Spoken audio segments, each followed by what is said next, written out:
52 districts sanitaires repartis dans les 12 départements du Congo ont été évalués en 2023 par les acteurs du projet Kobikisa. Évaluation portée sur la gestion financière, la gestion des données, tableaux techniques, gouvernance, infrastructure. Question de catégoriser les structures hospitalières selon leur échelle de performance aux fins d'améliorer les qualités des soins. Ce 27 avril, à Brazzaville, à la faveur d'une conférence organisée par la Société des médecins du Congo et la Société médicale du Congo, il a été question pour les acteurs de la chaîne sanitaire de se frotter sur les résultats de cette évaluation. Cette diapositive vous montre les résultats sur la performance globale des directions départementales.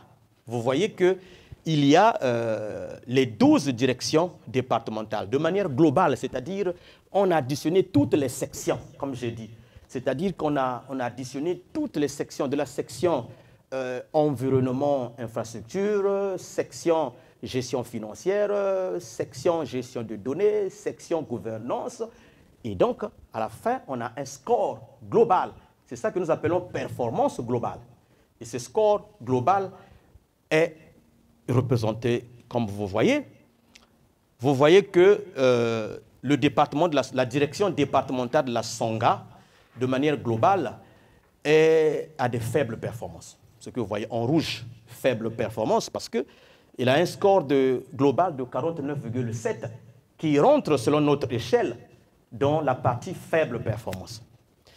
Vous allez vous rendre compte qu'aucune direction départementale n'a une bonne performance. Parce que vous voyez qu'il n'y a pas de vert. La bonne performance, c'est le vert, ceux qui ont un score qui va de 85% à 100%. Donc, aucune direction départementale est classée en bonne performance, selon l'échelle définie. Sinon, la plupart d'entre eux sont en moyenne performance. Si vous voyez que la cuvette et la cuvette ouest, en termes d'infrastructure et environnement, sont en faible performance. Ça veut dire qu'il est évident que si on va dans les détails, vous allez voir qu'ils ont des problèmes d'hygiène, vous allez voir que quelquefois ils n'ont pas d'eau, vous allez voir que l'environnement est sale, vous allez voir que les bâtiments sont vétustes, vous allez voir que donc les bureaux presque inexistants. Donc c'est tout ça qui font l'infrastructure et l'environnement. Et donc, voilà, vous avez sur les directions départementales, vous avez la Songa toujours qui a 25,8% en matière de gouvernance, donc mal gouvernée. Et aucune direction départementale n'a de bonnes performances en matière de gouvernance.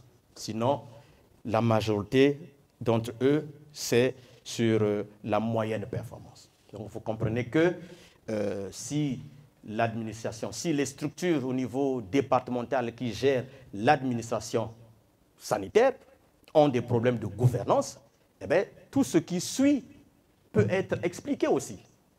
Dieudonné Moussala, acteur de la société civile, loue l'initiative, mais au vu du tableau peu reluisant, émet quelques recommandations. Nous comprenons pourquoi il y a des insuffisances en ce qui concerne les services de santé. Il y a beaucoup d'insuffisances qu'il faudra corriger. Et cette étude nous a montré les pistes qu'il faudra examiner pour pouvoir faire face, pour relever le niveau sanitaire au Congo.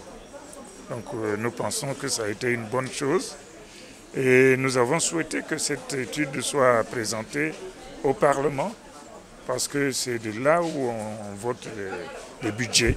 Cela permettra également aux parlementaires de comprendre la réalité de notre système sanitaire. Qu'est-ce qui fait qu'aujourd'hui, au niveau de ce secteur, qu'il n'y ait pas une bonne performance? Rappelons que Kobikisa est l'un des projets du ministère de la Santé et de la Population financé par la Banque mondiale permettant d'apporter une solution concrète au vu de faire des structures sanitaires des véritables banques de guérison.